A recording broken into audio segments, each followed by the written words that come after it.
ನಮಸ್ಕಾರ. ಬುಗಿನಕೆರೆ ಡೈರಿಗೆ ಸ್ವಾಗತ. ನಾನು ಧರಣೀಶ್ ಬುಗಿನಕೆರೆ. ಜೆಡಿಎಸ್ನ ವರಿಷ್ಠ ಎಚ್.ಡಿ. ದೇವೇಗೌಡ ಮತ್ತು ಅವರ ಪುತ್ರ ಹಾಗೂ ಕೇಂದ್ರ ಸಚಿವ ಎಚ್.ಡಿ. ಕುಮಾರಸ್ವಾಮಿ ಇಬ್ಬರಿಗೂ ಕೂಡ 3 ಕಾರಣಗಳಿಗೋಸ್ಕರ ಖುಷಿಯಾಗಿದೆಯಂತೆ. ಅದೇ ಕಾರಣಕ್ಕೆ ಈಗ ಅವರು JDS ಬಲವರ್ಧನೆಗೋಸ್ಕರ 3 ಹೊಸ ಪ್ಲಾನ್ ಮಾಡ್ತಿದ್ದಾರೆ ಅನ್ನುವಂಥ ಮಾಹಿತಿಗಳು ಸಿಗ್ತಾ ಇದ್ದಾವೆ. ಅದನ್ನು ನಿಮ್ಮ ಮುಂದೆ ಇಡ್ತೀನಿ. ಅದಕ್ಕೂ ಮೊದಲು ನಾನು ನಿಮಗೆ ರಿಕ್ವೆಸ್ಟ್ ಮಾಡ್ತೀನಿ, ನೀವಿನ್ನೂ ಬುಗಿನಕೆರೆ ಡೈರಿಯನ್ನು ಸಬ್ಸ್ಕ್ರೈಬ್ ಮಾಡಿಲ್ಲ ಅಂದರೆ ದಯವಿಟ್ಟು ಸಬ್ಸ್ಕ್ರೈಬ್ ಮಾಡಿ, ಲೈಕ್ ಮಾಡಿ, ಶೇರ್ ಮಾಡಿ ಮತ್ತು ಬೆಲ್ ಬಟನನ್ನು ಪ್ರೆಸ್ ಮಾಡಿ. ವೀಕ್ಷಕರೇ, ರಾಜ್ಯ ಕಾಂಗ್ರೆಸ್ ಸರ್ಕಾರ ಇನ್ನೇನು 3 ವರ್ಷ ಪೂರೈಸುತ್ತೆ. ಇದೇ ಸಂದರ್ಭದಲ್ಲಿ JDS ಪಕ್ಷಕ್ಕೂ ಏನೋ 3ರ ನಂಟು ಇದ್ದಂತೆ ಕಾಣಿಸ್ತಾ ಇದೆ.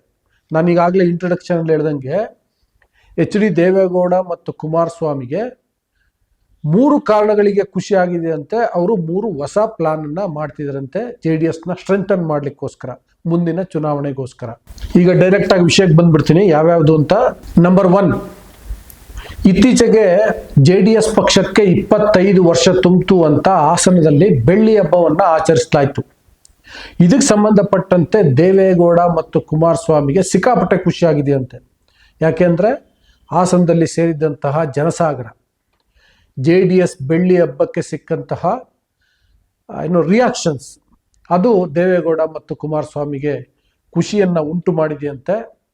ನಂಬರ್ 2, ದೇವೇಗೌಡ ಮತ್ತು ಕುಮಾರಸ್ವಾಮಿಯವರ ಮಾತುಗಳಿಗೆ BJPಯ ರಾಷ್ಟ್ರೀಯ ನಾಯಕರು ಮೆಚ್ಚುಗೆಯನ್ನು ಸೂಚಿಸಿದ್ದಾರೆ ಅನ್ನುವಂಥ ಮಾಹಿತಿಗಳು ಬರ್ತಾ ಇದ್ದಾವೆ.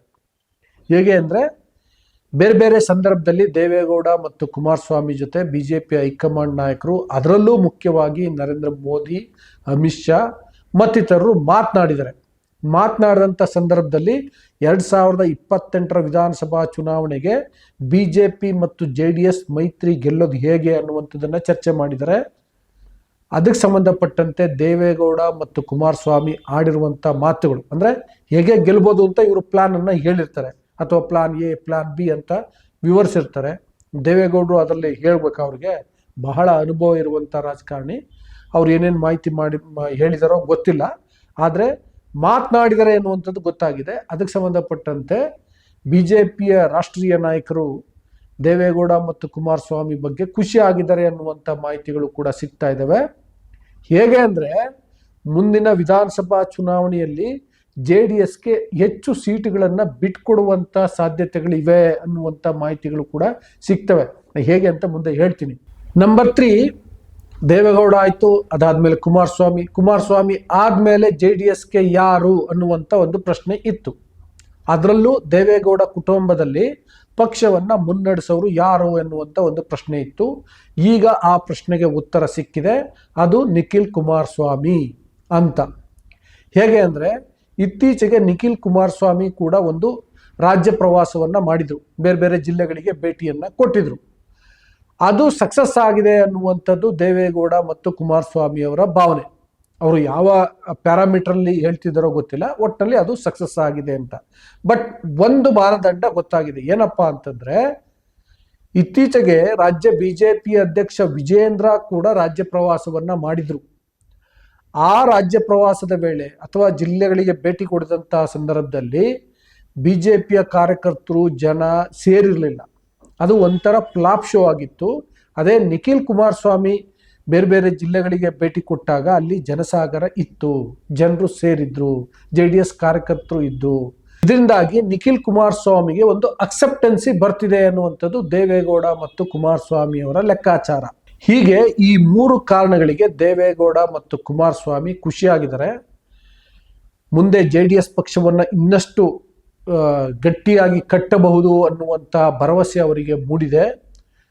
ಅದೇ ಕಾರಣಕ್ಕೋಸ್ಕರ ಈಗ JDS ಬಲವರ್ಧನೆಗಾಗಿ 3 ಪ್ಲಾನನ್ನು ಮಾಡಿದ್ದಾರೆ ಅನ್ನುವಂಥ ಮಾಹಿತಿಗಳು ಸಿಗ್ತಿದ್ದಾವೆ. ಮತ್ತು ಈ 3 ಪ್ಲಾನ್ಗಳು ಕೂಡ ನಾನು ಆಗಲೇ ಹೇಳಿದ್ನಲ್ಲ, 3 ಖುಷಿಗಳು, ಅದಕ್ಕೆ ಲಿಂಕ್ ಇದ್ದಾವೆ. ಅದನ್ನು ಕೂಡ ಎಕ್ಸ್ಪ್ಲೇನ್ ಮಾಡ್ತೀನಿ. ನಂಬರ್ 1, ಇವರು ಹಾಸನ ಸಮಾವೇಶ ಸಕ್ಸಸ್ ಆಗಿದೆ ಅನ್ನುವಂಥದ್ದು ದೇವೇಗೌಡ ಮತ್ತು ಕುಮಾರಸ್ವಾಮಿ ಲೆಕ್ಕಾಚಾರ ಅಲ್ವಾ. ಅದೇ ರೀತಿ ಈಗ ಹೊಸ ಪ್ಲಾನ್ ಏನು ಅಂತಂದ್ರೆ, ನಂಬರ್ 1 ಪ್ಲಾನ್ ಏನು ಅಂತಂದ್ರೆ, ಹಾಸನದ ಸಮಾವೇಶದ ರೀತಿ ಬೆಂಗಳೂರು, ಕೋಲಾರ, ಮಂಡ್ಯ, ಉತ್ತರ ಕರ್ನಾಟಕದ ಯಾವುದಾದ್ರೂ ಒಂದು ಜಿಲ್ಲೆ, ಅದೇ ರೀತಿ ಬೇರೆ ಬೇರೆ ಜಿಲ್ಲೆಗಳಲ್ಲಿ ಆಯಾ ಜಿಲ್ಲೆಯ JDSನ ಸಾಮರ್ಥ್ಯ ನೋಡಿಕೊಂಡು ಸೂಕ್ತ ಅಂತ ಅನ್ಸಿದ್ರೆ ಅಲ್ಲಿ ಮಾಡೋದು. ಫಾರ್ ಎಕ್ಸಾಂಪಲ್ ಮೈಸೂರಲ್ಲಿ ಮಾಡಬೇಕು ಅಂತ ಅನ್ಸಿದ್ರೆ ಮಾಡೋದು. ಹೀಗೆ ಬೇರೆ ಬೇರೆ ಕಡೆ ಸಮಾವೇಶಗಳನ್ನ ಮಾಡಬೇಕು, ಪಕ್ಷವನ್ನ ಸಂಘಟಿಸಬೇಕು ಅಂತ ನಿರ್ಧಾರ ಮಾಡಿದಾರಂತೆ. ನಂಬರ್ 2, ಇವ್ರು ಖುಷಿಯಾಗಿದ್ದ ಯಾವ ಕಾರಣಕ್ಕೆ? ಬಿಜೆಪಿಯ ರಾಷ್ಟ್ರೀಯ ನಾಯಕರು ನಮ್ಮ ಮೈತ್ರಿ ಬಗ್ಗೆ ಖುಷಿಯಾಗಿದ್ದಾರೆ ಅನ್ನುವ ಕಾರಣಕ್ಕೆ. ಅದೇ ರೀತಿ ತಾಲೂಕ್ ಪಂಚಾಯತ್ ಮತ್ತು ಜಿಲ್ಲಾ ಪಂಚಾಯತ್ ಚುನಾವಣೆಗಳಲ್ಲಿ ಬಿಜೆಪಿಗೆ ಹೆಚ್ಚು ಸಹಕಾರವನ್ನು ನೀಡೋದು. ಈಗ ಈ ಸ್ಥಳೀಯ ಸಂಸ್ಥೆಗಳಲ್ಲಿ ಹೆಚ್ಚು ಸಹಕಾರವನ್ನು ನೀಡಿ ಮುಂದಿನ ವಿಧಾನಸಭಾ ಚುನಾವಣೆಯಲ್ಲಿ ಹೆಚ್ಚಿನ ಸಹಕಾರವನ್ನು ಬಯಸುವುದು ದೇವೇಗೌಡ ಮತ್ತು ಕುಮಾರಸ್ವಾಮಿಯ ತಂತ್ರಗಾರಿಕೆ ಅಂತೆ ಅಥವಾ ಆಲೋಚನೆ ಅಂತೆ. ನಂಬರ್ 3, ನಿಖಿಲ್ ಪ್ರವಾಸದ ಕಾರಣಕ್ಕೋಸ್ಕರ ದೇವೇಗೌಡ ಮತ್ತು ಕುಮಾರಸ್ವಾಮಿ ಖುಷಿಯಾಗಿದ್ರಲ್ವಾ, ಈಗ ನಿಖಿಲ್ ಕುಮಾರಸ್ವಾಮಿ ಅವರಿಂದ ಇನ್ನಷ್ಟು ರಾಜ್ಯ ಪ್ರವಾಸವನ್ನ ಮಾಡಿಸ್ತಾರಂತೆ. ಇನ್ನಷ್ಟು ಜಿಲ್ಲೆಗಳಿಗೆ ನಿಖಿಲ್ ಕುಮಾರಸ್ವಾಮಿ ಭೇಟಿ ಕೊಡ್ತಾರಂತೆ. ಯಾಕೆಂದ್ರೆ ನಾನು ಆಗ್ಲೇ ಹೇಳ್ದಂಗೆ ನಿಖಿಲ್ ಹೋದಾಗ ಅಲ್ಲಿ JDS ಕಾರ್ಯಕರ್ತರು ಜನ ಸೇರ್ತಾ ಇದ್ದಾರೆ. ಇದೇ ರೀತಿ ಆಗ್ಲಿ, ಅದು ಪಕ್ಷ ಸಂಘಟನೆಗೆ ಬಹಳ ದೊಡ್ಡ ಕೊಡುಗೆಯನ್ನು ನೀಡಿದಂತಾಗುತ್ತೆ. JDS ನಲ್ಲಿ ಒಂದು ಮಾತಿದೆಯಲ್ವಾ, ಲ್ಯಾಕ್ ಆಫ್ ಲೀಡರ್ಶಿಪ್ ಅಂತ, ಅದನ್ನ ತುಂಬಿಕೊಳ್ಬಹುದು ಅನ್ನುವ ನಿಟ್ಟಿನಲ್ಲಿ ನಿಖಿಲ್ ಹೆಚ್ಚು ಹೆಚ್ಚು ಪ್ರವಾಸ ಮಾಡುವ ರೀತಿಯಲ್ಲಿ ಕುಮಾರಸ್ವಾಮಿ ದೇವೇಗೌಡ ಪ್ರಯತ್ನವನ್ನ ಮಾಡ್ತಿದ್ದಾರೆ ಮತ್ತೆ ಪ್ಲಾನ್ ಅನ್ನ ರೂಪಿಸ್ತಿದ್ದಾರೆ ಅನ್ನುವಂಥ ಮಾಹಿತಿಗಳು ಸಿಗ್ತಿದ್ದಾವೆ. ಸೊ ಹೀಗೆ JDSಗೂ 3ಕ್ಕೂ ಏನೋ ನಂಟಿದೆ ಅನ್ನುವ ಕಾರಣಕ್ಕೋಸ್ಕರ ಇದೊಂದು ಇಂಟ್ರೆಸ್ಟಿಂಗ್ ಅಂತ ಅನ್ನಿಸ್ತು. ಆ ವಿಡಿಯೋವನ್ನು ನಿಮ್ಮ ಮುಂದೆ ಇಟ್ಟಿದ್ದೀನಿ ವೀಕ್ಷಕರೇ. ವಿಡಿಯೋ ಇಷ್ಟ ಆದರೆ ಪೊಗನಕೆರೆ ಡೈರಿಯನ್ನು ಸಬ್ಸ್ಕ್ರೈಬ್ ಮಾಡಿ. ಅದಕ್ಕಿಂತ ಮಿಗಿಲಾಗಿ ಇದು ನನಗೆ ಇಂಟ್ರೆಸ್ಟಿಂಗ್ ಅನ್ನಿಸ್ತು, ನಾನು ವಿಡಿಯೋ ಮಾಡಿದೆ. ನಿಮ್ಮ ಅಭಿಪ್ರಾಯ ಏನು ಅನ್ನೋದನ್ನು ಕಮೆಂಟ್ ಬಾಕ್ಸಲ್ಲಿ ತಿಳಿಸಿ. ವಿಡಿಯೋನ ಶೇರ್ ಮಾಡಿ, ಲೈಕ್ ಮಾಡಿ, ಬೆಲ್ ಬಟನನ್ನು ಪ್ರೆಸ್ ಮಾಡಿ. Thank you.